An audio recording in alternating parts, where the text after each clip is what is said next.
This is Rome before the storm, when systems still breathe slowly, routines feel trustworthy, and urgency has not learned to shout, a city calm enough to believe tomorrow will resemble today, and unaware how quietly change prefers to arrive here.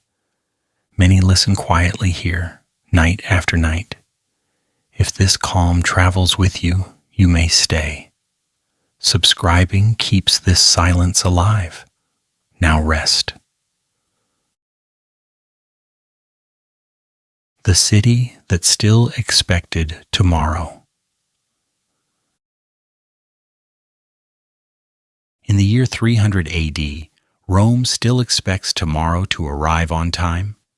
This expectation is not spoken aloud, not debated, and not defended.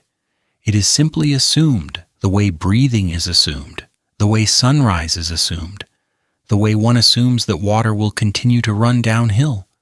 The city does not wake each morning wondering whether the future will happen. It wakes believing that it will. And that belief shapes every ordinary decision made within its walls. Administrative offices still open at predictable hours. Clerks arrive carrying tablets and scrolls, not because they fear chaos, but because order remains useful. Ink is mixed. Tallies are updated.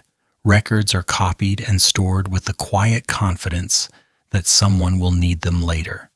There is no sense of desperation in this work, no rush to preserve memory against collapse.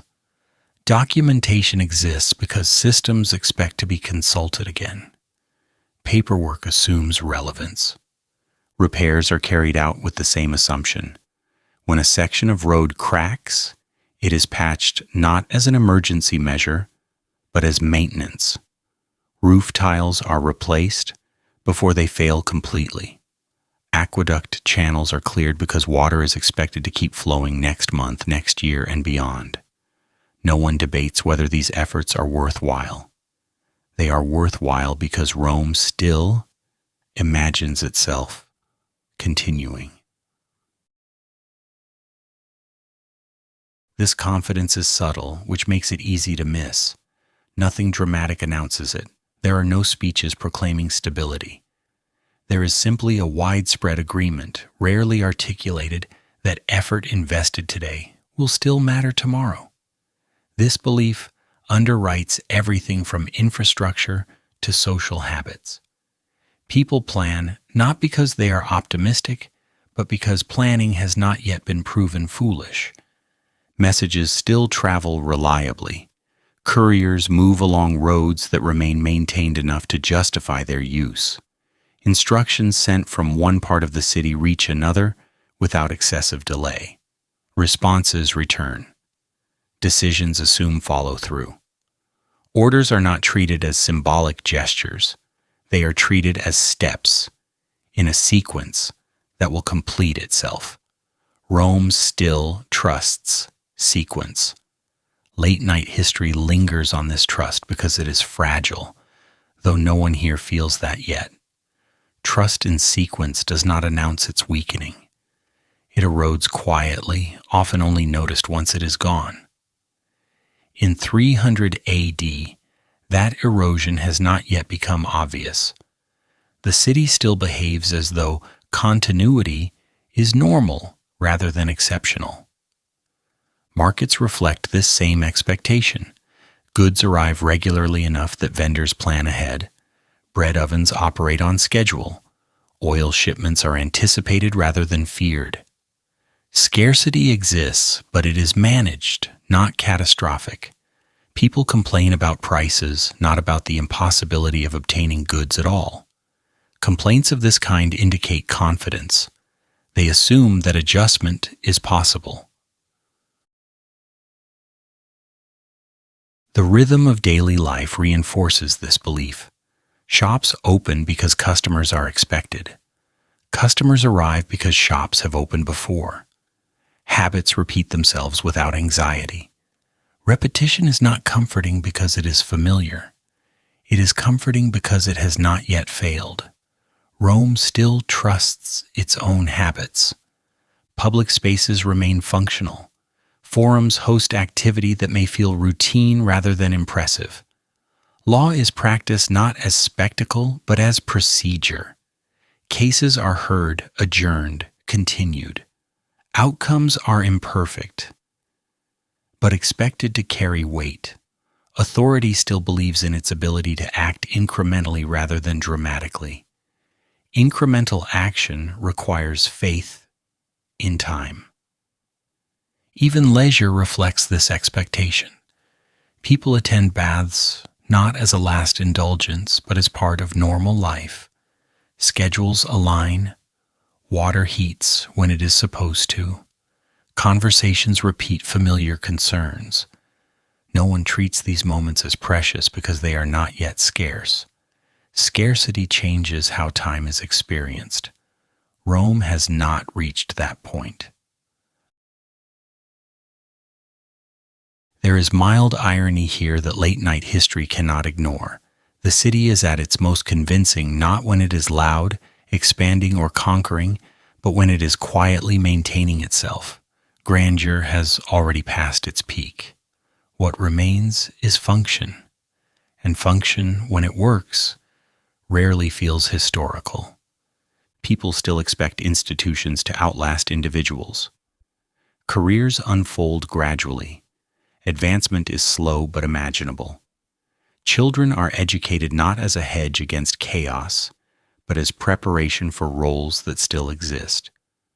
Training assumes application. Knowledge is passed on because there is confidence it will be used. This expectation of tomorrow shapes emotional life as well. Anxiety exists, but it is localized. People worry about weather, illness, family matters.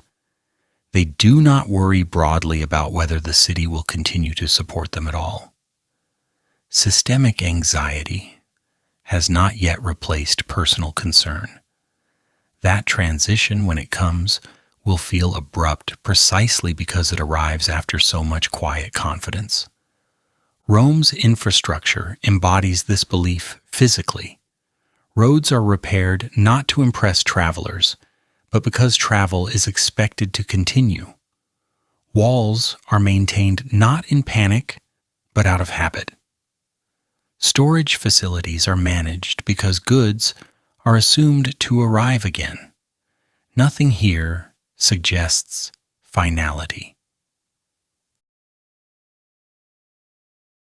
Late-night history does not frame this as innocence or ignorance. It frames it as normalcy.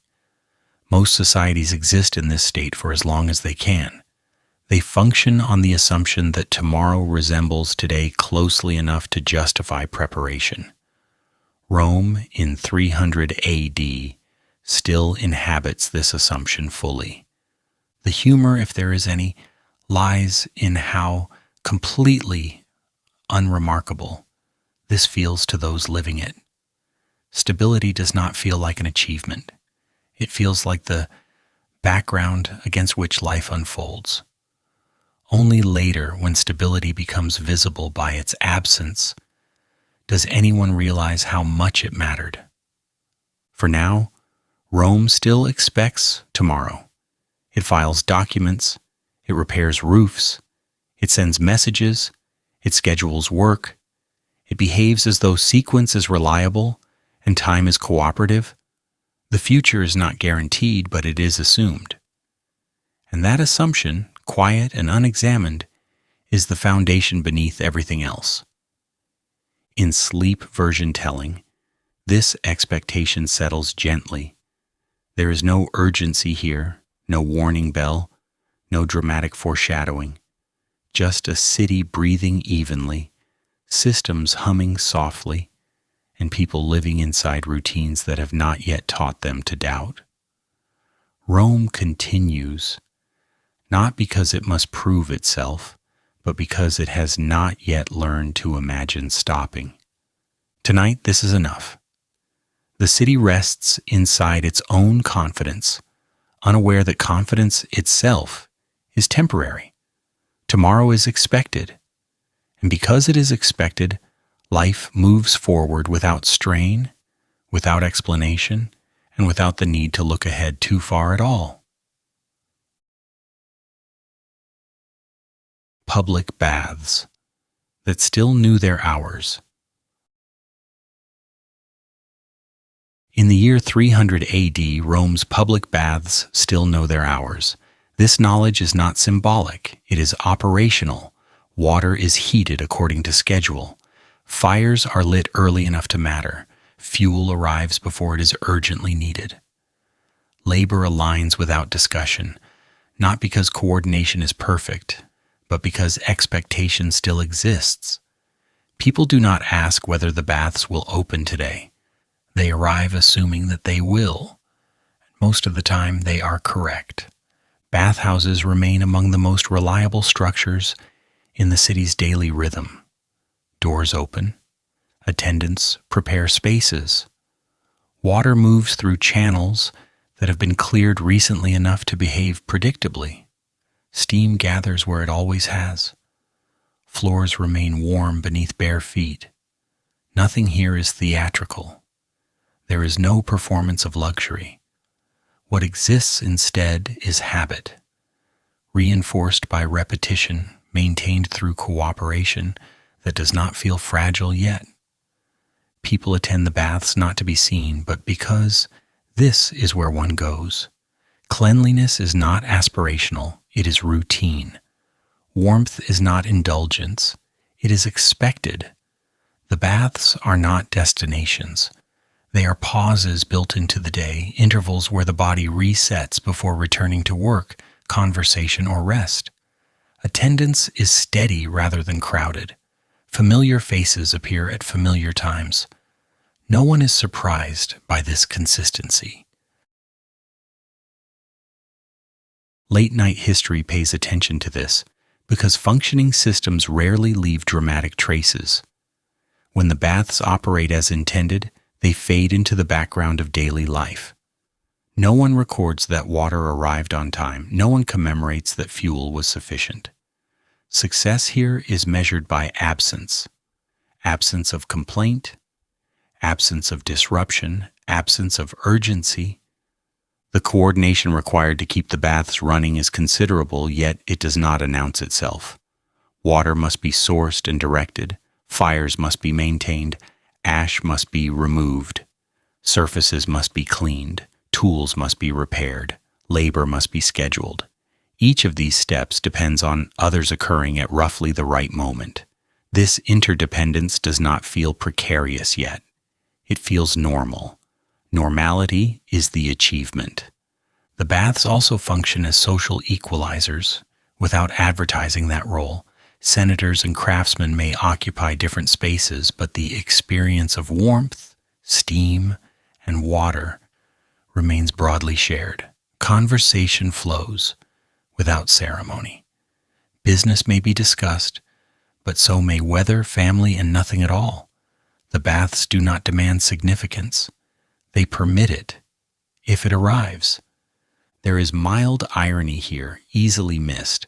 Later generations will treat Roman baths as marvels, as symbols of a lost sophistication. In 300 AD, they are not impressive. They are reliable. Reliability rarely inspires awe. It inspires use. People notice baths only when they fail. For now, they do not fail often enough to matter. Wood is stacked. Charcoal is rationed sensibly. There is no sense that heat might suddenly disappear. Heat is treated as a managed resource, not a miracle. This management reflects broader confidence in systems that still function. The baths mirror the empire's administrative tone. Neither feels urgent yet. The architecture itself reflects this attitude. Walls are thick because they need to be. Pools are shaped to retain heat efficiently. Channels slope at angles, chosen long ago and rarely questioned now. The building does not ask to be admired. It asks to be maintained. Maintenance is quieter than admiration, but more effective over time. Workers who keep the baths running are not celebrated figures. They do not appear in speeches or monuments. Their work is repetitive and physically demanding, but predictable. Predictability reduces stress. When tasks repeat successfully, effort feels worthwhile. These workers arrive knowing what is expected of them and leave knowing they have completed something that will be used again tomorrow. Bathing itself has become unremarkable. Bodies move through spaces without hesitation. People know where to go, how long to stay, when to leave. This familiarity reduces friction. No instructions are needed, no explanations are offered. Knowledge circulates through observation and repetition rather than announcement. Late-night history notices how little emotion surrounds this process. There is no joy attached to warm water beyond brief appreciation. There is no fear attached to its absence because absence is not yet common. Emotion remains moderate. Extremes have not yet intruded into routine. The baths also reveal something about Rome's relationship with time. Time here is segmented and cooperative. Hours mean something. Schedules matter. People plan their day around shared expectations. The baths opening at certain times allows other activities to align. This alignment reduces uncertainty across the city. When systems work together, they create a sense of ease that is difficult to describe because it feels undeserved. No one feels responsible for the baths working. Responsibility has been distributed so widely that it becomes invisible. This invisibility is dangerous in hindsight, but comfortable in the present. There is understated humor in how confidently people rely on these spaces. They complain about water temperature rather than its existence. They notice delays rather than breakdowns. Complaints of this kind indicate trust. One complains only when improvement seems possible. Despair does not complain. It withdraws. Public baths also serve as indicators of scale. Their size reflects an empire that still assumes density. Large numbers of people using shared infrastructure implies confidence that coordination can continue. Smaller private solutions have not yet replaced communal ones. Individualism has not yet been forced by necessity. The soundscape of the baths reinforces this impression. Voices overlap without urgency. Footsteps echo briefly and then settle. Water splashes rhythmically. The environment absorbs noise rather than amplifying it. Nothing here accelerates. Even conversation slows in steam. The body relaxes into the assumption that time is available. Late-night history appreciates this slowing. It does not frame the baths as decadent or excessive. It frames them as systems operating within capacity. Capacity matters more than luxury. A system used within its limits lasts longer. Maintenance occurs quietly. Tiles are replaced before they fail completely. Cracks are filled, leaks are managed. These interventions do not disrupt use significantly. People adapt around small repairs without complaint. Adaptation here is cooperative rather than forced. There is no sense tonight that the baths are fragile. They feel permanent because they have not yet taught anyone to doubt them. That lesson comes later, when coordination thins and heat becomes expensive. For now, warmth remains affordable enough to be routine. The mild irony deepens when one considers how quickly this perception will change. But tonight, no one is thinking ahead. People arrive, bathe, converse, and leave. The future remains assumed rather than managed explicitly. Late-night history does not impose foresight where none existed. It stays with the present moment. In 300 AD, the baths are simply part of life. They do not symbolize empire. They symbolize functioning infrastructure. This distinction matters. Symbols can be admired from a distance. Infrastructure must be used. Use reveals flaws. For now, flaws remain manageable. The baths also demonstrate how boredom can be protective. Because they are boring, they are not scrutinized constantly. They are not debated. They are not politicized. They exist below the threshold of drama. Drama tends to destroy what it touches. Boredom allows systems to persist. As night settles over Rome, some baths close according to schedule. Fires are reduced. Water cools gradually. Workers clean surfaces in preparation for the next day. There is no anxiety about reopening. Tomorrow is expected. This expectation extends beyond the baths themselves. It reflects a city that still trusts coordination, still believes in sequence, still assumes that shared systems are worth maintaining. The baths are not heroic. They are dependable. In sleep version telling, this dependability feels soothing. Warmth arrives, steam rises, bodies relax. Nothing urgent needs to be decided. The city breathes evenly through its infrastructure. Later centuries will mourn the loss of these spaces. Tonight, no one mourns anything. Mourning requires absence. Absence has not yet arrived. Public baths that still know their hours are not impressive. They are functioning. And functioning when it works does not announce itself. It simply continues, quietly supporting life as though it were the most natural thing in the world. Tonight in Rome, it still is. Roads that still carried purpose. Roman roads around the city in this quiet year of 300 AD still carried purpose without asking what that purpose meant. Stone met foot, wheel met groove. Distance behaved as expected. People moved because movement still solved problems, and that was enough reason to keep walking. The roads did not announce themselves as monuments. They functioned as surfaces, reliable and indifferent, accepting traffic without commentary or judgment. Goods arrived with regularity that felt ordinary rather than impressive. Grain moved inward. Tools moved outward. Carts rolled slowly, not because of fear, but because slowness preserved balance. Drivers knew the stones well.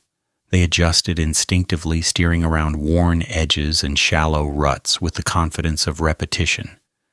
Nothing about the movement suggested urgency. Nothing suggested collapse. The roads simply did what roads had always done. Travel assumed coordination. That assumption mattered. Merchants departed expecting to arrive. Messengers carried information believing it would still be relevant upon delivery.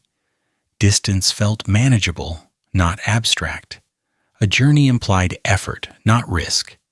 This distinction shaped how people thought about space.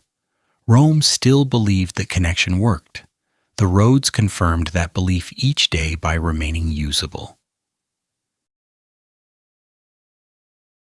There is mild irony in how little attention these roads received.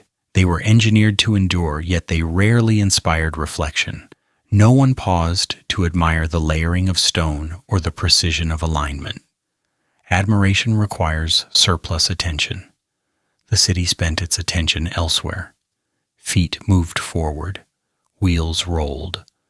Purpose existed quietly, expressed through repetition rather than reverence. These roads did not perform empire. They performed connection. That difference is subtle but important. Empire requires symbolism. Connection requires reliability. In 300 AD, Rome still relied on its roads as connective tissue, not as statements. A road was not a reminder of conquest. It was a promise that movement would behave predictably. Predictability felt comforting without being discussed. Late-night history stays with this movement because it is calm. Movement without fear is a luxury rarely named. People notice danger more easily than safety. In this year, safety was embedded into stone beneath the feet. It did not announce itself. It simply allowed travel to continue without interruption. The city's roads also shaped time. Distances were measured by hours walked rather than anxieties endured. A trip was planned with expectation rather than contingency. Travelers packed for weather, not for conflict. Delays were inconveniences, not threats. This orientation toward time reveals confidence more clearly than speeches ever could. The rhythm of movement mattered more than speed. Roads encouraged steady progress rather than haste. This steadiness reduced fatigue and preserved goods. Carts did not race. Animals were not pushed beyond habit. The system rewarded moderation. Excess movement wasted energy. Balanced movement sustained routine. Along these roads, small interactions occurred without ceremony. Greetings exchanged briefly, goods inspected quickly, information passed casually. These moments stitched the city together more effectively than official notices. Roads enabled not only transport, but familiarity. Familiarity reduced uncertainty. Reduced uncertainty allowed sleep. Maintenance occurred quietly. Stones were replaced where necessary. Debris was cleared when it obstructed passage. No one celebrated this work. Maintenance is invisible when it succeeds. Roads remained usable because people assumed they should remain usable. That assumption carried responsibility without needing command. There is understated humor in how these roads outperformed more elaborate systems. While policies shifted and offices debated, stone continued to support weight without argument. Roads did not care who ruled. They responded only to use. Use persisted, so the roads did too. Outside the city, these roads extended into countryside that still believed in arrival. Villages remained connected. Fields remained accessible. Markets relied on paths that delivered goods predictably. The idea of Rome as a hub still made sense because the roads continued to lead somewhere. Direction retained meaning. Travelers did not narrate their journeys as acts of courage. Courage implies threat. This was not threat. This was routine. Routine dulls drama. Roads flattened experience into manageable segments. Each step resembled the last closely enough to reduce tension. The surface of the road absorbed sound differently than packed earth. Hooves struck stone with clarity. Wheels hummed. These sounds did not alarm. They reassured. Sound without chaos suggests order. Order reduces vigilance. Reduced vigilance allows endurance. Roadside structures still functioned. Inns opened. Wells were maintained. Signs remained legible. No one rushed to replace them. They had not yet earned neglect. Neglect arrives only after expectation fails repeatedly. Expectation had not failed here. The roads also shaped social hierarchy subtly. Everyone used them. Officials and laborers shared surfaces. Status mattered less while moving. Movement equalizes briefly. On the road, everyone submits to the same gradient, the same stones, the same weather. This shared submission created quiet cohesion. Children learned routes early. Familiarity with roads became part of growing up. Knowing how to move between places mattered more than knowing why those places mattered. Geography taught practicality rather than symbolism. Late-night history notices how few words people used to describe these roads. They were simply there. Descriptions appeared only when something went wrong. Absence generates language. Presence rarely does. There were no checkpoints demanding explanation. Movement did not require justification. This freedom reduced friction. Friction slows systems. Smooth movement preserved energy across the city. The roads did not anticipate change. They carried present needs forward without speculation. This refusal to imagine futures made them resilient. Roads that plan less endure more. At dusk, movement slowed naturally. The roads did not resist this slowing. They accepted nightfall without instruction. Travelers stopped when light faded. Rest occurred where it made sense. The road did not demand completion. It allowed pause. There is calm in that allowance. A system that permits stopping without punishment preserves trust. Trust sustains usage. Usage sustains relevance. The city's confidence in its roads mirrored its confidence in itself. As long as movement behaved, Rome believed coordination still existed. Roads reinforced that belief daily. Later centuries would read meaning into these stones. At the time, they were simply walked upon. Use does not mythologize. It wears surfaces smooth. Late-night history lingers here because this is what stability feels like before it is named. Roads carrying purpose without explanation. Movement without fear. Connection without ceremony. Rome in 300 AD still moved forward because moving forward worked. The roads did not promise eternity. They promised tomorrow would be reachable. That promise, quiet and unremarkable, was enough.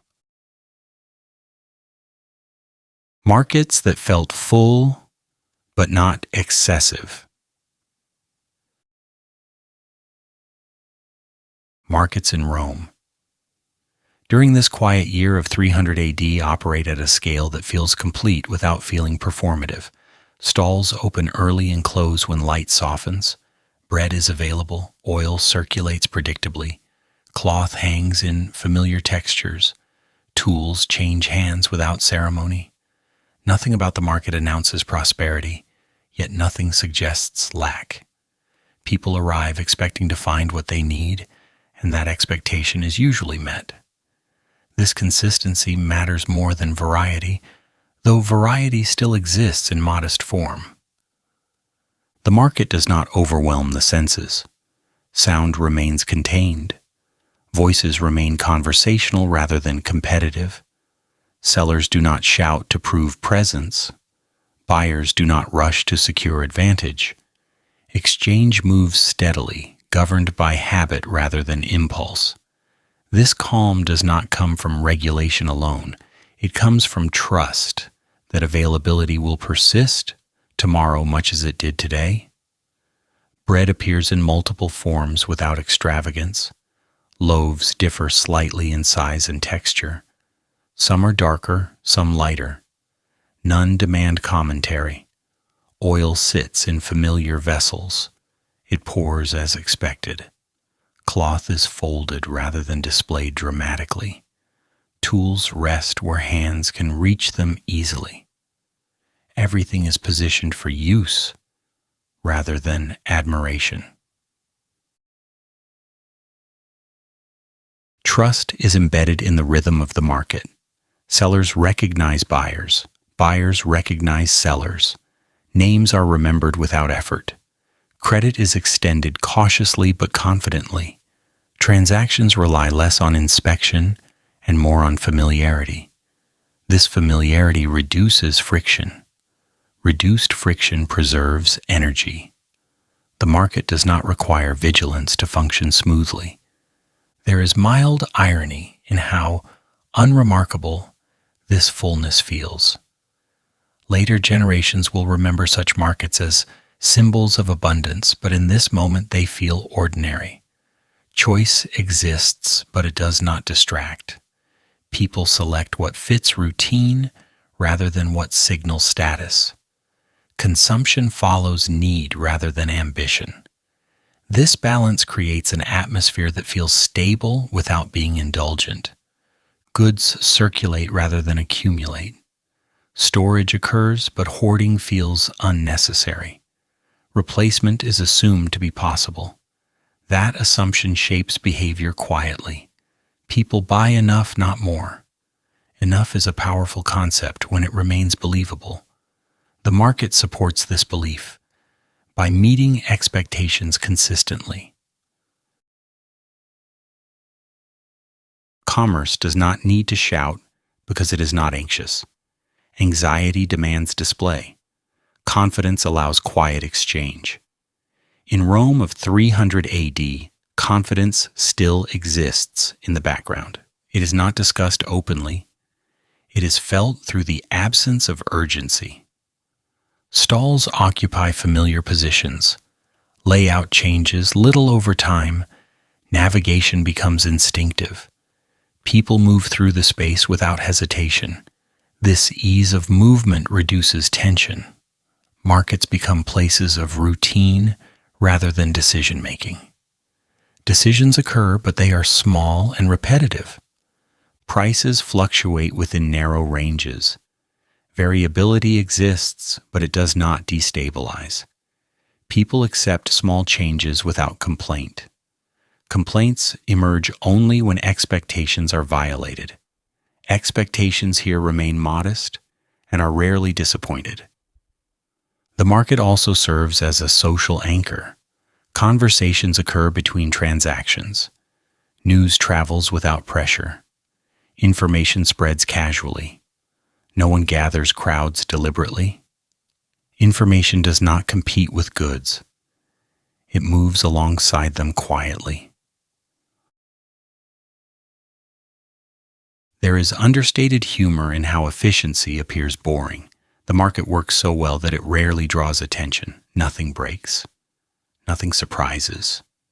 This reliability will later be missed more than celebrated now. Stability rarely inspires gratitude until it disappears. Merchants plan their days with confidence. Deliveries arrive on time. Supplies replenish predictably. Routes function. Coordination remains intact. The market reflects this coordination in its calm demeanor. Choice still feels normal here. Not overwhelming, not restricted.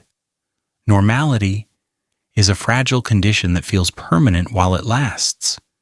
People do not mark it as special. They assume it will continue.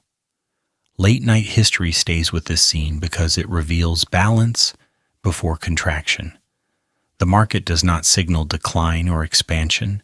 It simply exists at a sustainable scale. Sustainability rarely announces itself. People linger briefly. They do not idle. Lingering suggests surplus time. Time here is valued but not hoarded. Exchange completes efficiently. Movement continues. Children accompany adults and observe without instruction. They learn where bread comes from. They learn how exchange looks when it functions smoothly. These lessons imprint expectations that will shape memory later. The market's architecture supports this calm. Covered areas provide shade. Open spaces allow circulation. Nothing demands attention. Structures exist to support movement rather than dominate it. Sound layers remain thin. Footsteps, voices, occasional laughter. No alarms, no urgency. The absence of shouting is noticeable only because shouting is unnecessary. There is gentle irony in how fullness appears restrained. Abundance that does not need to perform looks modest. Later scarcity will reinterpret this modesty as luxury. Market days follow familiar rhythms: arrival, exchange, departure. Clean up. Nothing extends beyond necessity. Excess effort wastes energy. The market conserves energy by staying within bounds. Officials observe occasionally but do not interfere. Oversight exists without intrusion. This balance reinforces trust. Trust reduces enforcement needs. The market reflects Rome's confidence in continuity. Goods move because movement has always worked. The future is assumed to resemble the present closely enough to justify planning. This assumption shapes behavior subtly. Sellers restock, buyers return, relationships persist. Late-night history notices how calm this confidence feels. It is not dramatic. It is procedural. Food is eaten the same day it is purchased. Oil is poured the same night. Cloth is used rather than stored indefinitely. Objects fulfill purpose quickly. The market does not encourage accumulation. It encourages circulation. Circulation keeps systems alive. There is something quietly reassuring about this environment. Not exciting, reassuring. Rome in 300 AD still believes in availability. That belief shapes markets into places of balance rather than excess. The fullness here is not surplus. It is sufficiency. Sufficiency does not demand applause. It demands maintenance. Merchants repair stalls. Buyers return containers. Systems reinforce themselves quietly. Nothing here anticipates loss. Nothing guards against collapse. The market behaves as if tomorrow will function. That assumption will later be questioned. For now, it holds. Late-night history rests in this moment because it captures normality before it becomes memory. Markets that felt full, but not excessive, did not try to impress history. They served dinner. They closed when light faded. They reopened the next morning.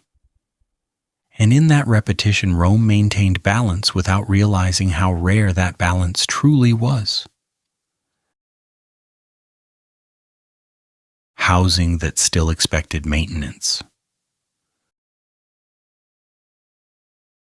Housing in Rome during this quiet year of 300 AD still assumes continuity.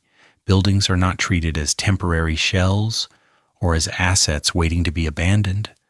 Roofs are repaired when tiles slip. Walls are reinforced when cracks appear. Staircases are cleared. Drainage is maintained. The idea that a building will still be occupied next year is not questioned. This assumption quietly governs behavior.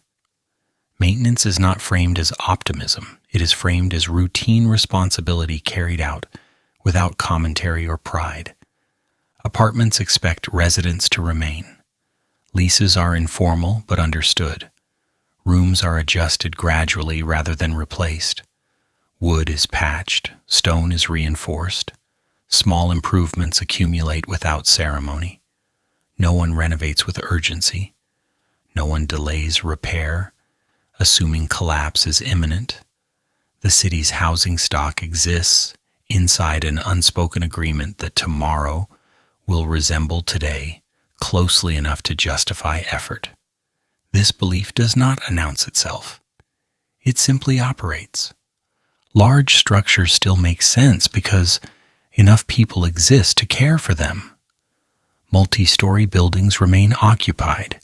Shared walls are shared burdens. When one section weakens, neighbors notice. Repair becomes collective not because of law, but because collapse affects everyone. Maintenance distributes itself through proximity. The city does not rely on emergency response. It relies on familiarity and repetition. There is mild irony in how unremarkable this seems. Later generations will interpret intact housing as evidence of strength. In this moment, it feels ordinary. People expect their homes to hold, they expect water to flow, they expect roofs to resist weather. Expectation shapes investment. When expectation remains stable, maintenance remains rational. Maintenance here is scheduled rather than reactive. Work is done seasonally. Before winter, roofs are checked. Before rain, drainage is cleared. These actions are not recorded dramatically. They are folded into calendars that still make sense. Time has not yet broken into fragments. Planning still exists at household scale. The materials of housing reflect this confidence. Stone is reused. Timber is reinforced rather than discarded. Lime is applied carefully. Nothing is wasted because replacement is possible but unnecessary. Efficiency governs decisions more than display. Houses are not upgraded to impress. They are preserved to function. Inside these buildings, rooms remain purposeful. Storage remains organized. Sleeping spaces remain defined. Kitchens remain active. Smoke stains appear gradually and are cleaned when necessary. There is no sense that domestic order is temporary. People do not pack for departure. They unpack for continuity. Late-night history notices how quiet this assumption is. No one discusses whether Rome will endure. They discuss whether a beam needs support. Structural concern replaces political speculation. This substitution reduces anxiety. Physical problems can be solved. Abstract ones cannot. The maintenance of housing also preserves social stability. Neighbors remain neighbors. Familiar routines persist. Children grow up in the same rooms. Memory accumulates in walls through repetition rather than symbolism. A house becomes reliable because it has always been there. There is gentle humor in how boring maintenance appears. It lacks heroism. It lacks narrative. It produces nothing new, yet it preserves everything that matters.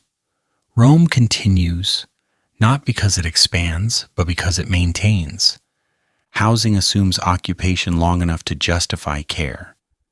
That assumption is fragile, but it holds here. Builders expect demand. Residents expect return. This mutual expectation keeps labor circulating. Crafts related to maintenance remain active. Roofers work steadily. Masons repair quietly. No one frames this as preservation of civilization. It is preservation of shelter. Large apartment blocks still function because population density supports them. Shared infrastructure remains viable. Wells serve multiple households. Waste systems function. These systems require coordination, but coordination still exists locally. It does not require imperial oversight. It requires cooperation. There is no rush to subdivide excessively. Space remains adequate. Overcrowding has not yet redefined domestic life. People expect privacy within limits. That expectation shapes construction choices. Walls remain thick. Sound is managed.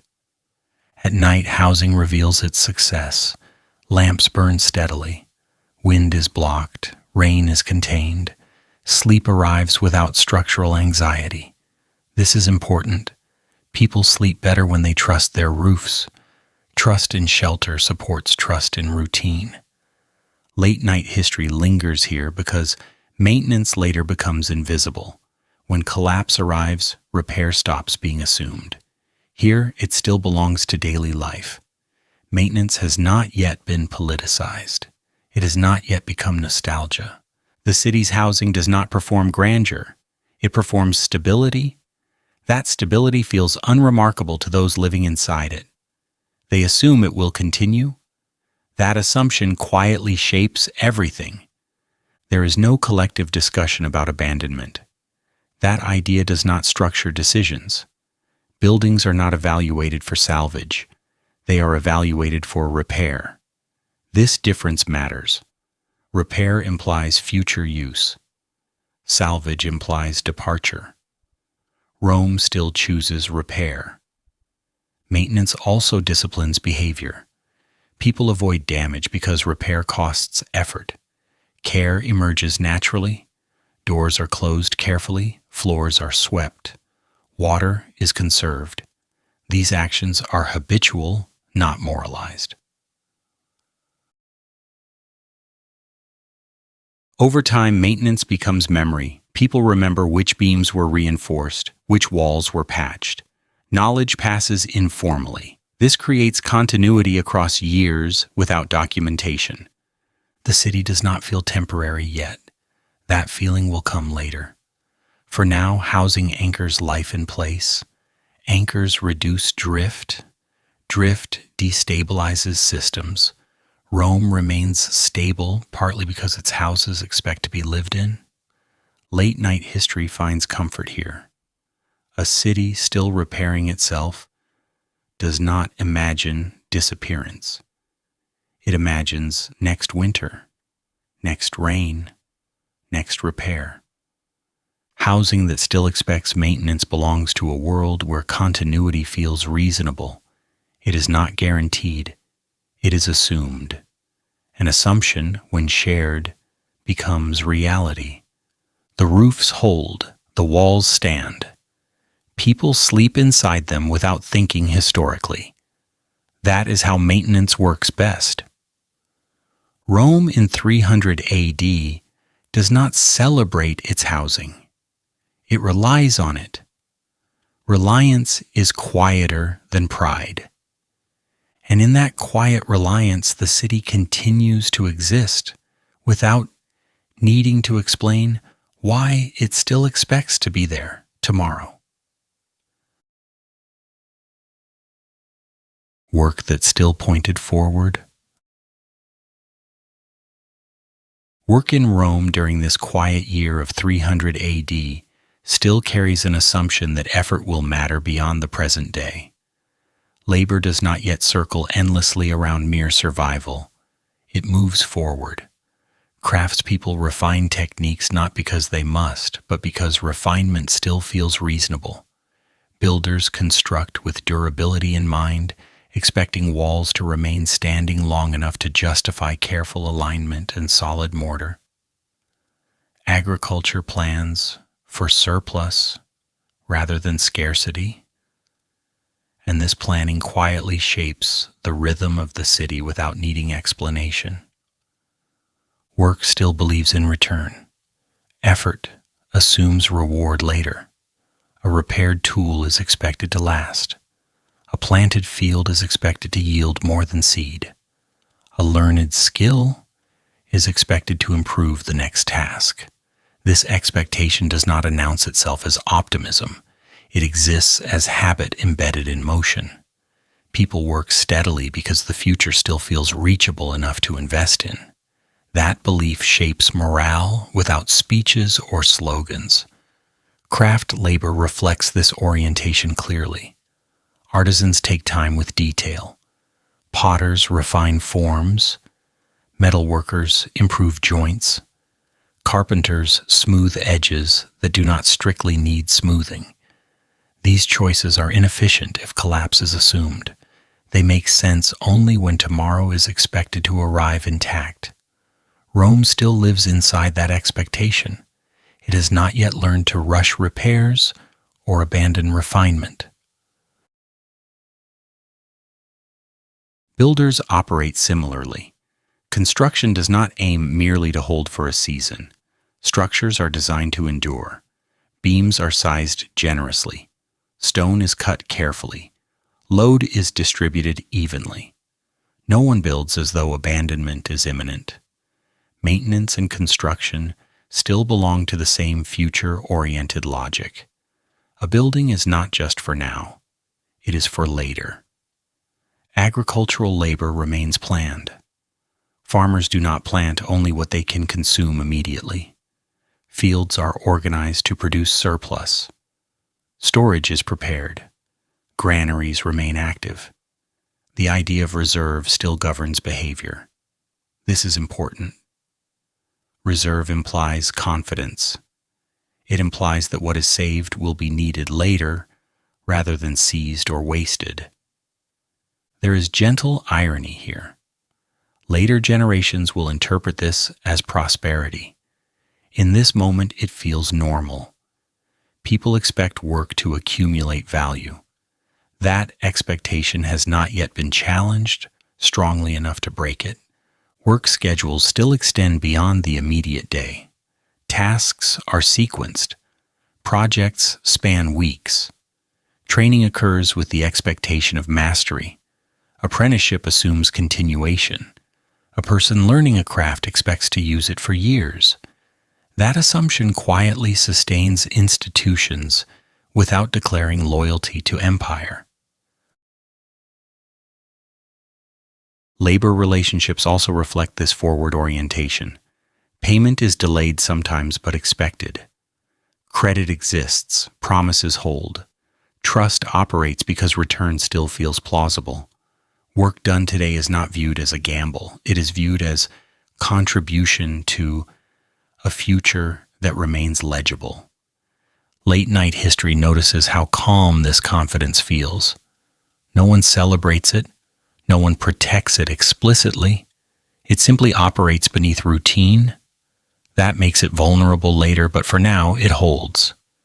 Even mundane work carries forward intention. Streets are repaired with care. Drainage is maintained thoroughly. Tools are sharpened rather than replaced. Replacement is possible, but refinement is preferred. This preference reveals belief in continuity. Refinement is wasted effort in a world expecting collapse. The rhythm of labor supports this belief. Mornings begin steadily. Work progresses evenly. There is no frantic pace. No one rushes to extract value before disappearance. Time still feels generous enough to allow improvement. There is subtle humor in how unaware people are of the fragility of this mindset. Belief in return feels self-evident. No one debates whether effort will matter. It simply does. For now, work still points forward socially as well. Advancement exists, reputation grows, skill is recognized, status can improve through competence. These pathways are narrow but present. They reinforce investment in labor beyond subsistence. The city benefits from this orientation quietly. Infrastructure remains intact, services function, skills accumulate. The system still rewards patience. That reward does not need to be large, it only needs to exist. Late-night history lingers here because this is the moment before recalibration. Work still assumes growth, even if modest. That assumption will later shrink. For now, it defines daily behavior. There is no sense that work must become defensive. Tools are not hoarded. Knowledge is shared.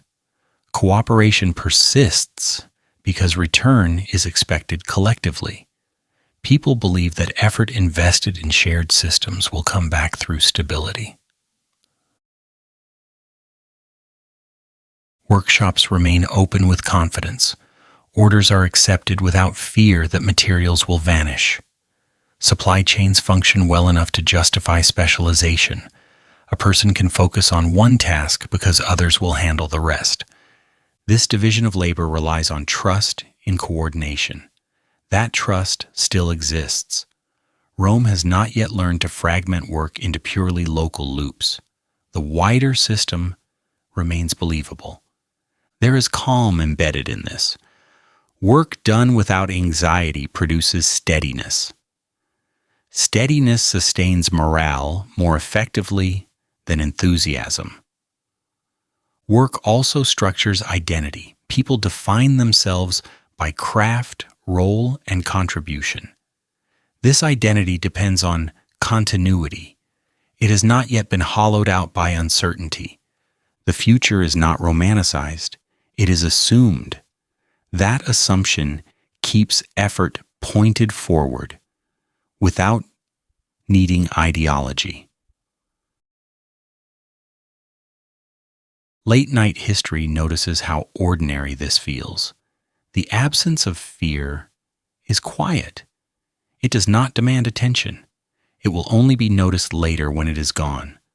Work that still points forward does not feel heroic. It feels reasonable. People expect roofs to last. They expect fields to yield. They expect skill to compound. This expectation will later become memory. For now, it is present. Rome in 300 AD still lives inside a labor economy that believes tomorrow will reward today. That belief is fragile, but it has not yet cracked. And because it has not cracked, work continues to move forward calmly, steadily, and without knowing how temporary that direction truly is. Effort flows into improvement. Improvement flows into maintenance. Maintenance flows into confidence. Confidence sustains the city quietly. Late-night history rests here gently. A city whose labor still points forward sleeps without knowing it stands at the edge of adjustment. For now, belief remains embedded in work itself. And as long as that belief holds, Rome continues to build, refine, plant, and improve as though time is still an ally rather than something to be endured. That assumption, unspoken and unexamined, carries the city through this quiet year, without resistance, without urgency, and without awareness that the direction of labor will soon turn inward instead of forward. Time that still felt coordinated. Time in Rome still felt shared, and this was something most people did not consciously notice because shared time rarely announces itself. It simply works. Hours aligned across neighborhoods. Mornings arrived with a familiar rhythm. Afternoons unfolded at a pace that felt mutually understood. Evening came without argument. The city moved together not because it was ordered to, but because it still agreed, quietly, on when things happened. Public clocks mattered, even if few people stopped to look at them. Bells still marked hours. Announcements still arrived at moments that made sense. Work began when others were also beginning. Rest followed when activity naturally thinned. This coordination reduced friction more effectively than any written instruction. When people share time, they do not need to negotiate every interaction. They anticipate one another instinctively. Rome still experienced days collectively. Shops opened within expected windows.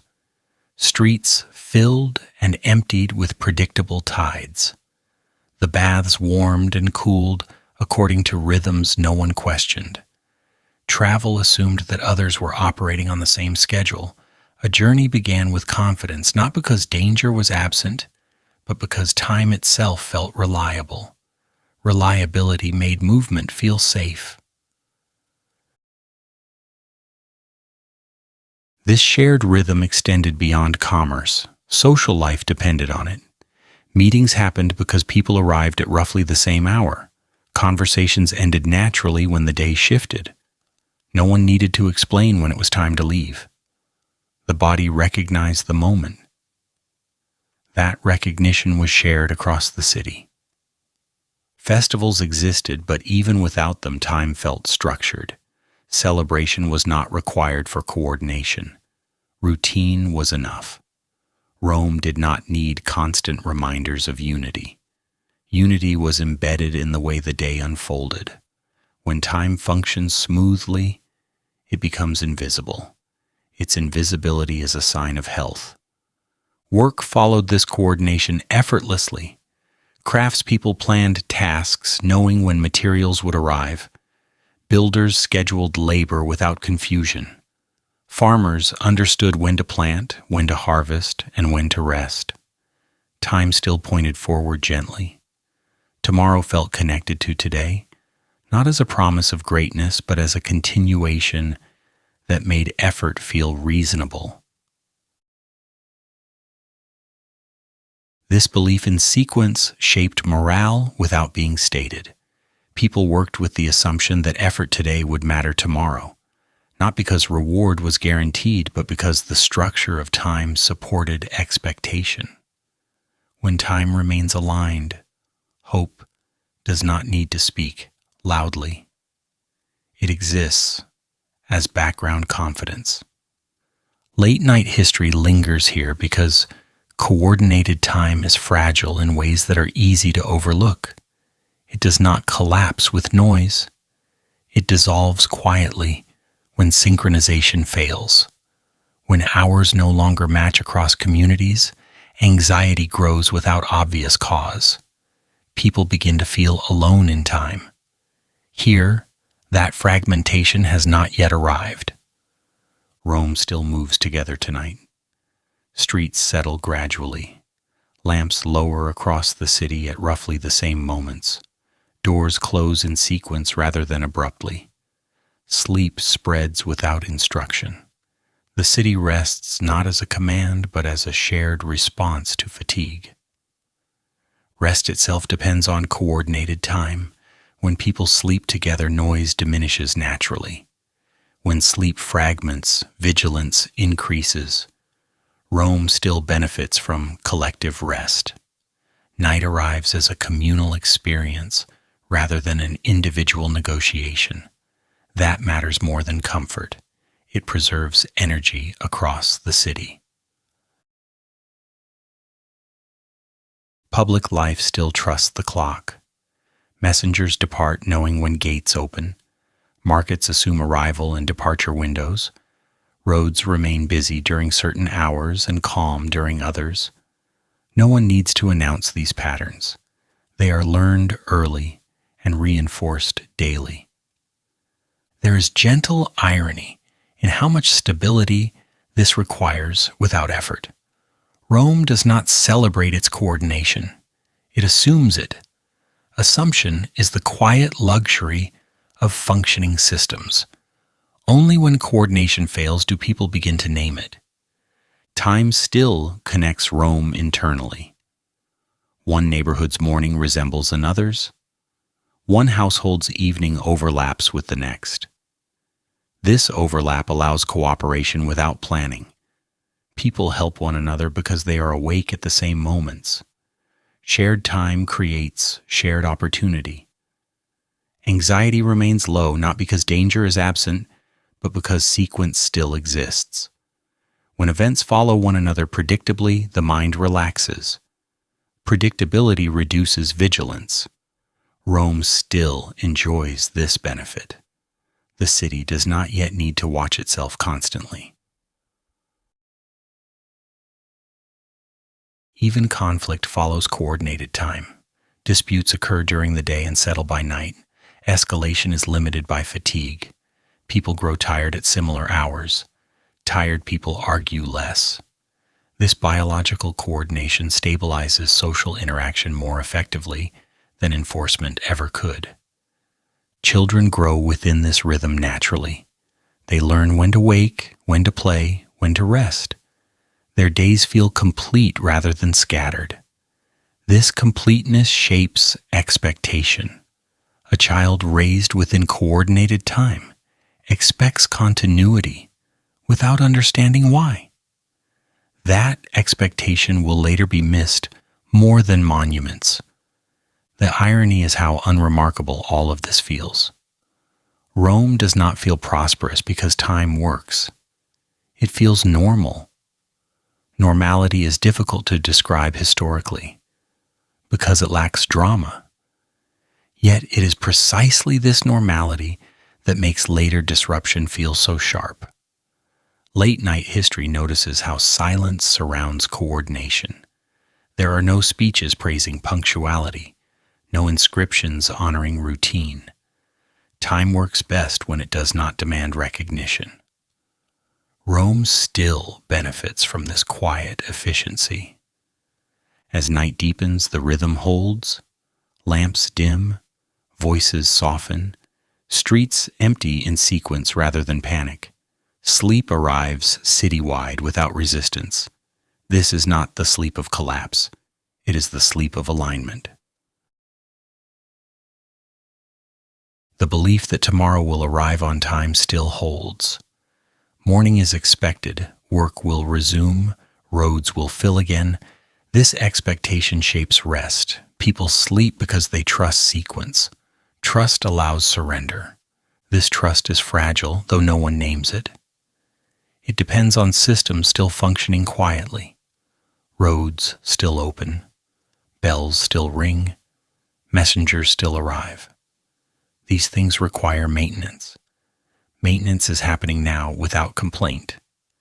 There is subtle humor in how invisible this labor is.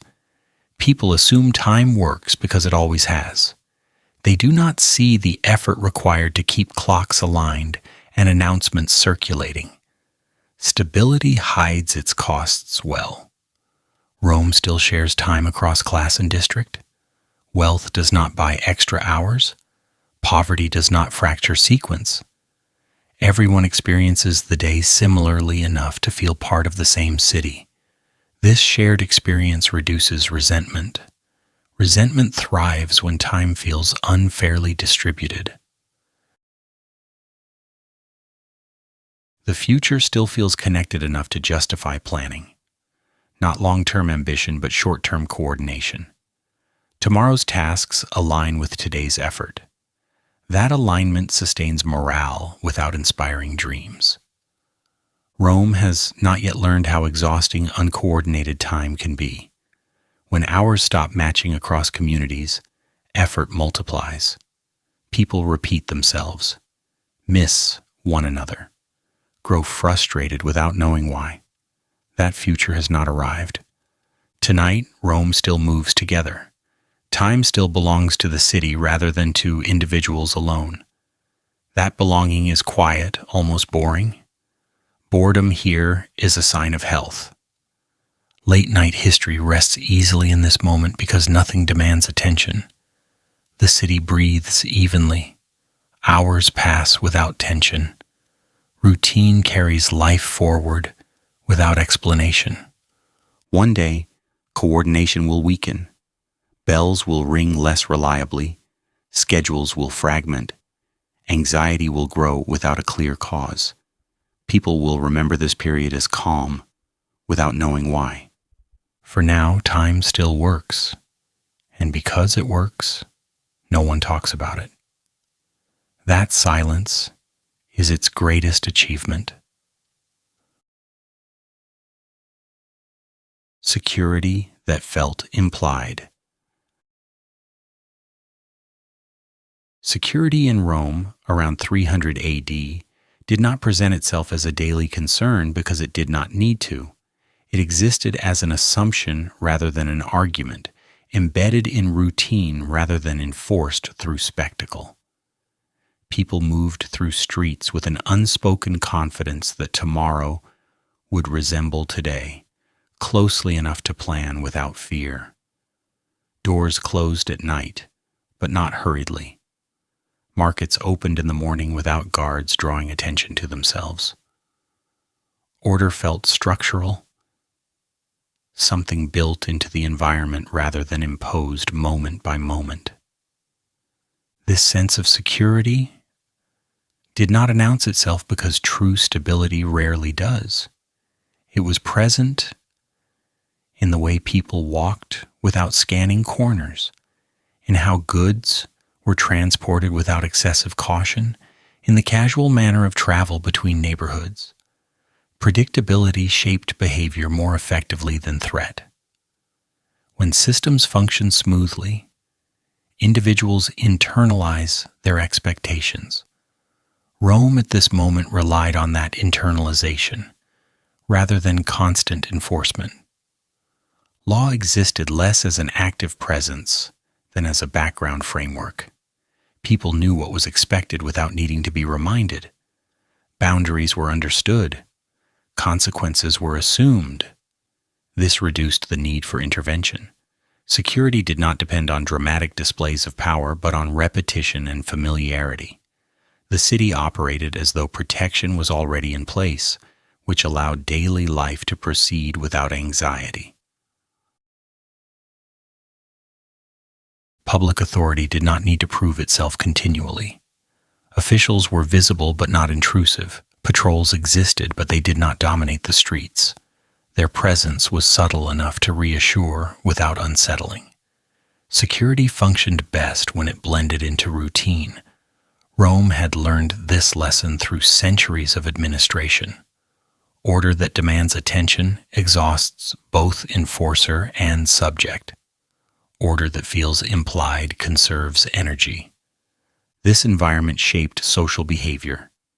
People trusted shared norms more than immediate oversight. Disputes were less likely to escalate publicly because the framework supporting resolution still existed. Even when conflicts occurred, they did not immediately challenge the larger system. Individuals assumed continuity. That assumption mattered more than any single act of enforcement. There is gentle irony in how little effort was required to maintain this calm. Rome had built vast institutions to ensure order, yet their most effective moment came when they faded into background expectation. Security became something felt rather than seen. This invisibility was its success. When safety is reliable, it becomes unremarkable. Movement through the city reflected this confidence. Travelers moved with intent rather than hesitation. Goods arrived on schedule. Roads felt safe enough to use without constant calculation. Coordination remained intact. Distance did not yet feel threatening. Rome still believed in its ability to manage space, and that belief shaped behavior without needing reinforcement. Night did not transform the city into a place of fear. Lamps were lit where necessary. Streets quieted naturally. People retired indoors without panic. Darkness did not signal danger. It signaled rest. The absence of alarm allowed sleep to arrive easily. Security that must announce itself often disrupts rest. Here, rest arrived uninvited and unchallenged. Children absorbed this stability unconsciously. They learned routines without fear shaping their movement. Play occurred freely within known boundaries. The environment taught trust through consistency. When predictability surrounds daily experience, it becomes invisible. This invisibility shaped a generation that assumed order as a given. There is something quietly unsettling in how fragile this condition truly was. Security felt implied because it still functioned. It had not yet been tested by sustained uncertainty, but at this moment the system held. Rome existed in a state where safety did not need to justify itself. That ease would later be remembered as strength. Security also influenced economic behavior. Trade occurred without excessive safeguards. Contracts were honored because enforcement was assumed, not because force was immediately visible. Markets did not require heavy oversight to function smoothly. This trust reduced friction and allowed commerce to flow calmly. Calm exchange is an indicator of confidence. Public spaces benefited from this implied order. Forums remained places of movement rather than tension. Large gatherings could occur without anxiety about disruption. People shared space comfortably. The absence of visible security measures did not suggest neglect. It suggested reliability. Late-night history pauses here because this phase is easy to overlook. Security that works does not create stories. It creates silence. It allows other aspects of life to occupy attention. Rome at this moment did not speak about safety because it did not need to. That silence itself was evidence. This condition shaped how time was experienced. Without constant vigilance, hours felt lighter. People planned days without calculating risk. The future felt near enough to consider casually. Anxiety remained low because systems supported expectation. This support was not emotional, it was structural. Authority benefited from this environment as well. When security is implied, authority does not need to assert itself loudly. Commands can remain minimal. Enforcement becomes rare. Compliance emerges naturally. Rome's administration functioned more efficiently because it did not need to intervene constantly. There is understated humor in how modern perspectives often equate visible security with strength. Rome demonstrates the opposite. Strength at this stage lay in invisibility. The less security demanded attention, the more effectively it operated. This inversion is easy to miss. Security also shaped identity. People identified as residents of a city that worked. This identity reduced fear-driven behavior. Trust extended beyond immediate circles. Cooperation occurred without suspicion. Social fabric held because it did not need reinforcement through threat. When disturbances occurred, they were absorbed quietly. Minor conflicts did not escalate into systemic crises. The framework surrounding them limited their reach. Rome relied on containment rather than reaction. This restraint preserved stability. The city's architecture supported this feeling. Large structures framed movement without constraining it. Open spaces felt safe to occupy. Design reinforced predictability. When environment aligns with expectation, behavior follows calmly. Late at night, this implied security becomes most visible through its absence of noise. No alarms, no urgent calls, just the low sounds of a city resting. Rest is possible only when fear is minimal. Rome rested easily at this point in its history. Security was not discussed often because discussion would have suggested doubt. Silence indicated confidence. People trusted that the system held, even when not actively observed. This trust reduced the need for constant verification. There is quiet irony in knowing how temporary this condition was. But at the time, it felt stable enough to ignore. Rome lived inside that assumption comfortably. The city did not prepare for insecurity because it did not yet need to. Security that feels implied shapes behavior subtly. People conserve energy. They do not overreact. They do not anticipate collapse. This calm efficiency allows complex systems to function without stress. Late-night history recognizes this as a fragile luxury. Once security must be spoken aloud, something has already shifted. Here it remained unspoken. That silence allowed Rome to breathe evenly. This phase did not last forever, but while it held, it supported every other rhythm. Work progressed, trade flowed, homes remained open, time felt shared. Security anchored coordination quietly. Rome's implied security was not dramatic. It was procedural. It rested on habit rather than heroism. Habit is less impressive but more durable. When people stopped needing to think about safety, they thought about life instead. That redirection mattered. Attention shapes experience. Rome experienced calm because attention was not consumed by threat. Security that felt implied allowed Rome to exist without tension. That absence of tension would later be missed more than any monument or law. For now, the city moved smoothly. People trusted the ground beneath them. That trust required no explanation. And in that quiet confidence, Rome continued, unaware that the very invisibility of its security would one day become its most revealing memory. A city unaware of its labels. Rome does not wake up believing it has entered a new historical phase. No one opens a window and announces that the empire has begun to soften or that decline has arrived quietly overnight. The city does not apply labels to itself. It does not describe its condition using categories borrowed from future books. It simply wakes, stretches into familiar streets, and continues operating inside routines that still feel adequate.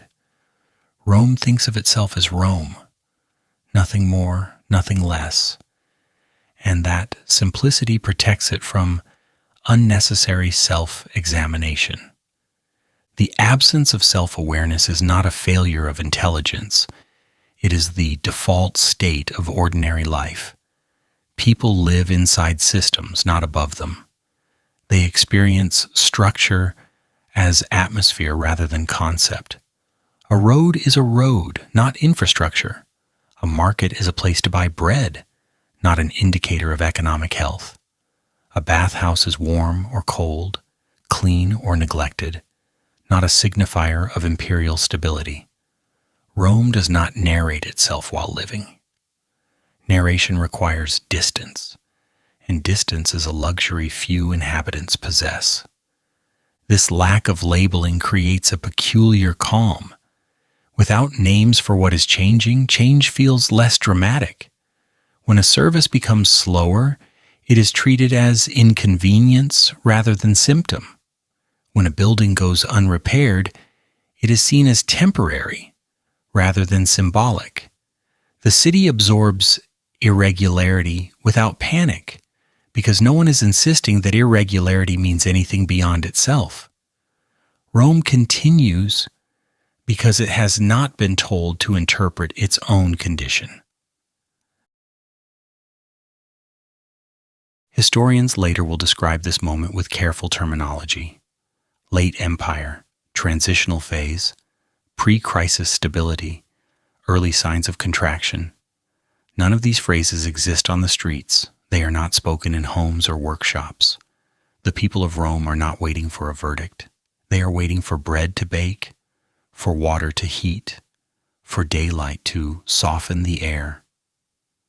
Labels belong to observers. Survival belongs to participants. There is quiet irony in how protected this ignorance proves to be. Awareness of decline often accelerates it. Once people believe they are living inside an ending, behavior shifts toward extraction, hoarding, and fear. Rome avoids this trap simply by not knowing it exists. The city does not prepare for collapse because it does not imagine collapse as a category. It prepares for tomorrow morning instead, which feels more relevant and far less dramatic. Daily life reinforces this unself-consciousness. Children learn roots before they learn stories. Apprentices learn tools before they learn histories. Adults evaluate days based on effort and fatigue rather than significance. The city's rhythms remain practical. They do not invite reflection. Reflection slows movement. Movement feeds continuity. Rome keeps moving. Even public language avoids abstraction. Notices address immediate matters, repairs, schedules, instructions. No proclamations attempt to define the era. Authority still speaks in the present tense. The future is implied but not promised. This restraint keeps anxiety low. Anxiety thrives on prediction. Rome limits prediction by habit rather than policy. People notice change only when it interferes with function. A road feels rougher. A delivery arrives late. A service feels less reliable. These observations remain local. They do not accumulate into a theory.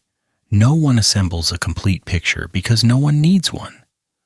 Partial understanding proves sufficient for daily adjustment. Rome does not ask whether the system is weakening. It asks whether the system still works today. There is something deeply human in this perspective. Humans rarely experience history as history. They experience it as weather. Conditions shift.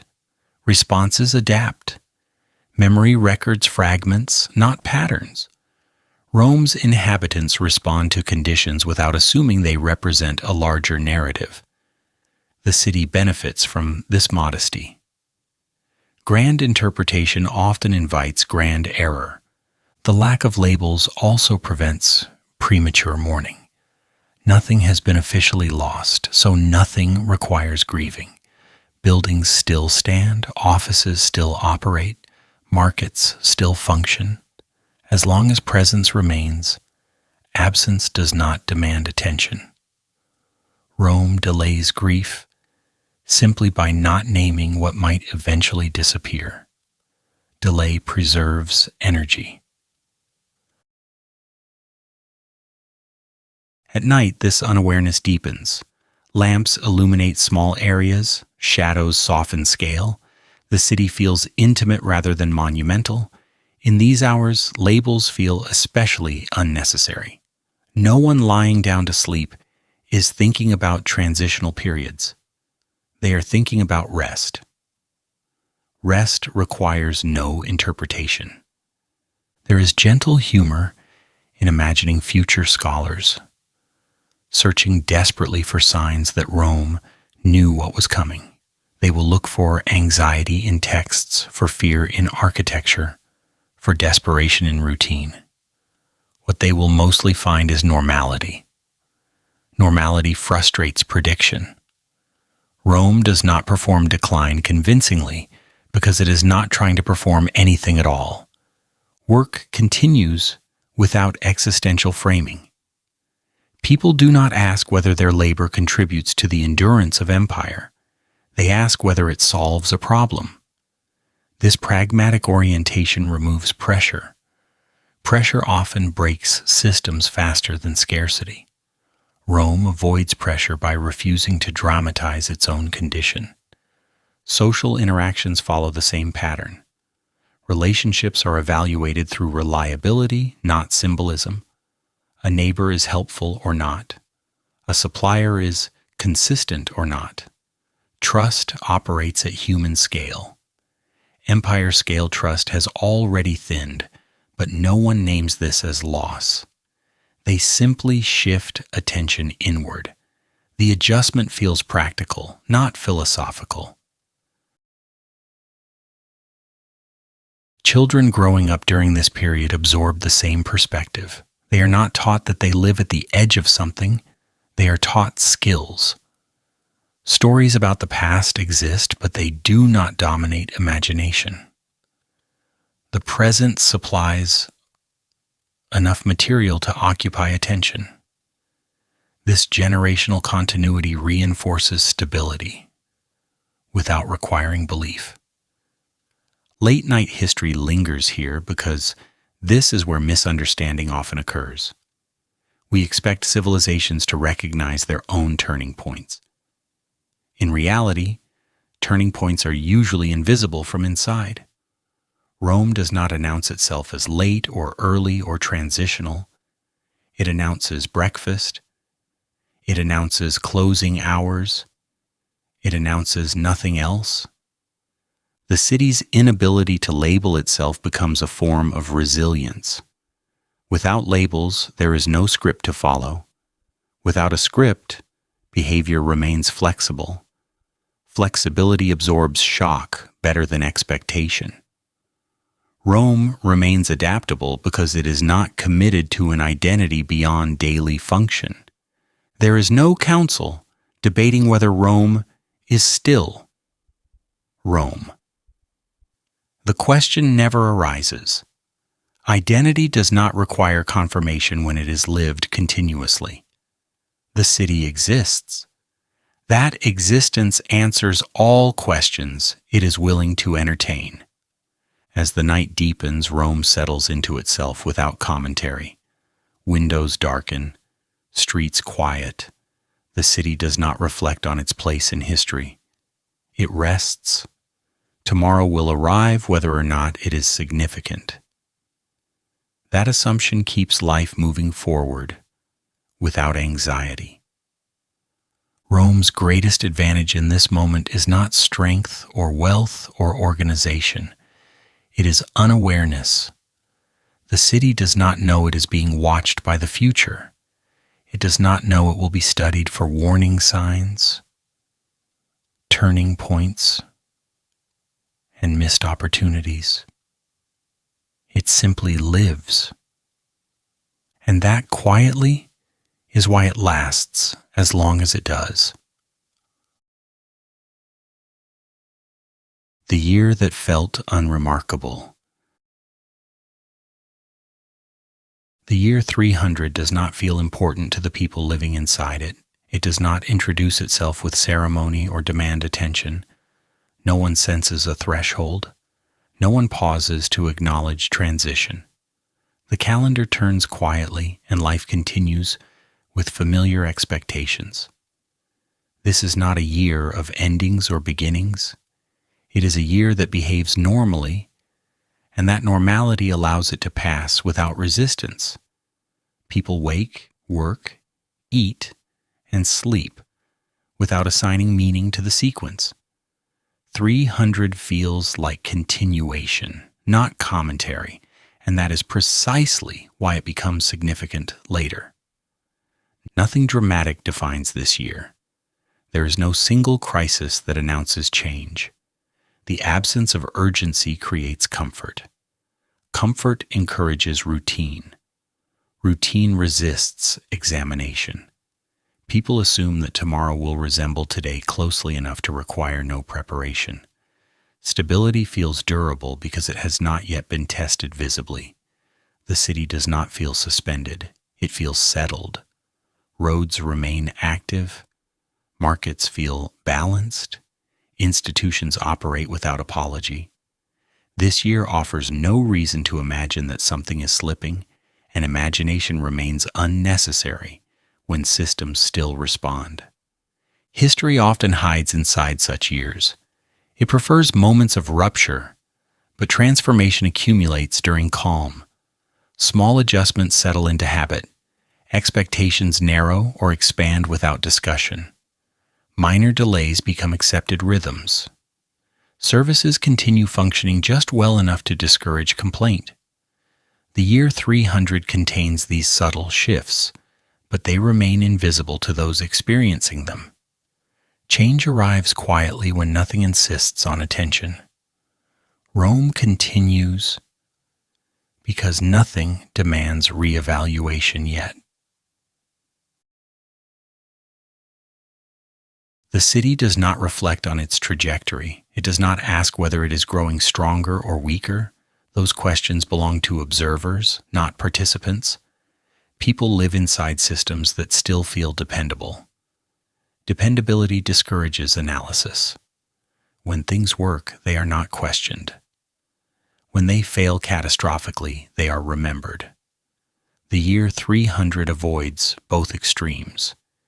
It occupies the comfortable middle where memory thins and significance dissolves into routine. There is quiet irony in how forgettable this year feels. Later centuries will search it for clues.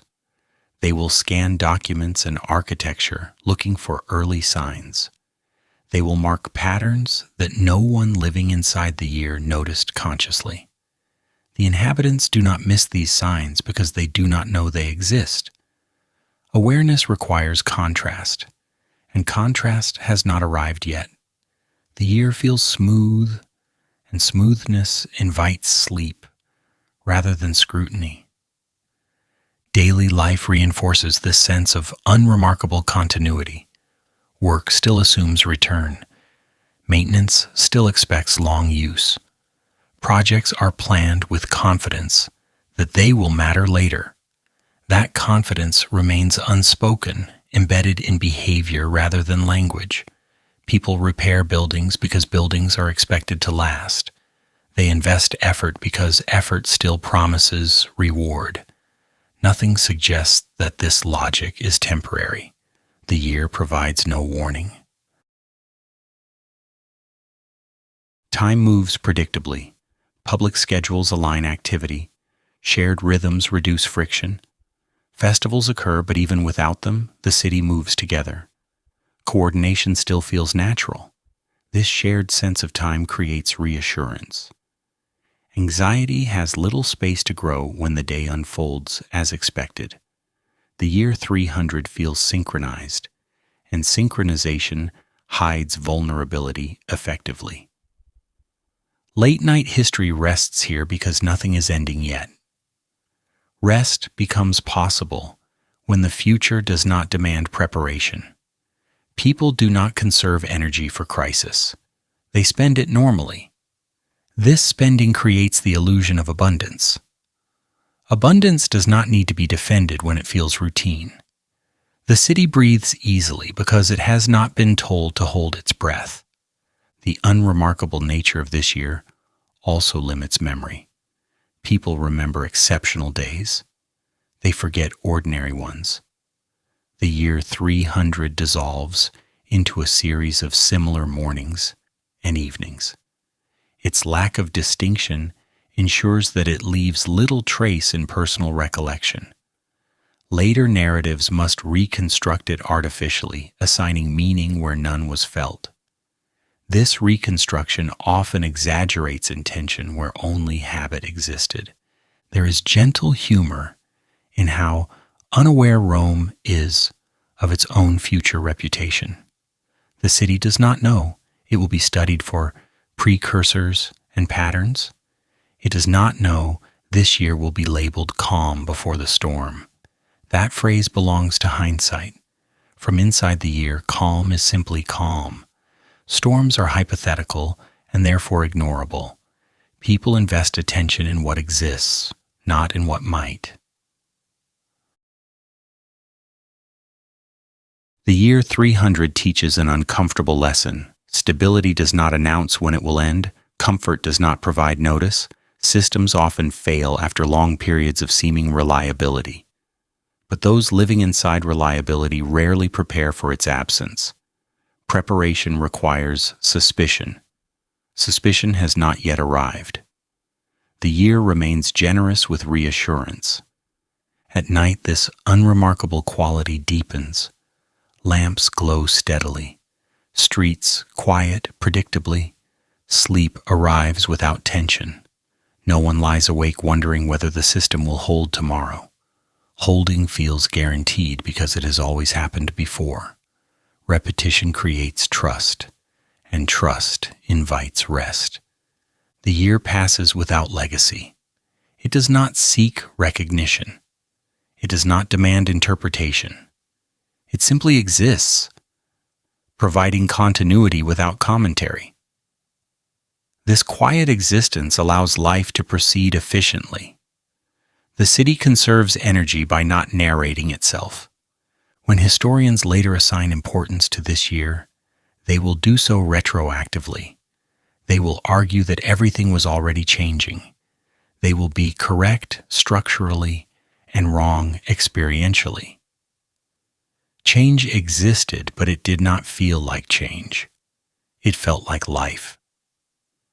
300 AD remains unremarkable because nothing insists on meaning yet. That absence is its defining feature. History often waits until meaning becomes unavoidable. Until then, life continues unbothered. Late-night history finds comfort here. In a year that does not know it matters, rest comes easily. The city sleeps without anxiety, unaware that stability has a lifespan. Nothing is ending yet. That is why this year matters. Rome before it needed to explain itself. As night settles over the city, Rome does not rehearse its future or anticipate fracture. Water cools quietly in public baths, doors close without ceremony, and streets thin at a pace no one questions. The city behaves as it always has, moving from activity into rest, without commentary or warning. There is no sense of holding breath, no instinct to prepare speeches, no need to justify continuation. This is Rome before explanation, before interpretation, before becoming evidence. Instead of narrative, there is routine. Instead of symbolism, there is maintenance. Lamps dim because fuel is saved. Markets close because goods are sold. Roads empty because movement has finished, not because fear intervened. Calm is not performed, it is assumed. An assumption remains intact. People sleep believing tomorrow will resemble today closely enough to require no revision. That belief is gentle and faintly ironic, but still effective. It allows rest without vigilance. It allows trust without proof. Tonight, Rome does not hurry toward meaning. It simply pauses inside habit, letting repetition carry it forward. Late-night history lingers here, appreciating a city that has not yet learned the language of decline. There is quiet humor in this innocence. Rome has no idea it will be examined, categorized, and summarized later. For now, it only knows evening lamps, cooling air, and the ordinary satisfaction of another day, completed without incident. If sleep arrives without announcement, without warning, and without drama, that feels appropriate. Nothing insists on conclusion. Nothing demands explanation. The city rests because resting still works. Neither Rome nor its people feel urgency tonight. And neither do we. Silence remains unchallenged, routine remains sufficient, and the night passes slowly, carrying belief forward a little longer, without effort, without defense, without memory, without urgency tonight.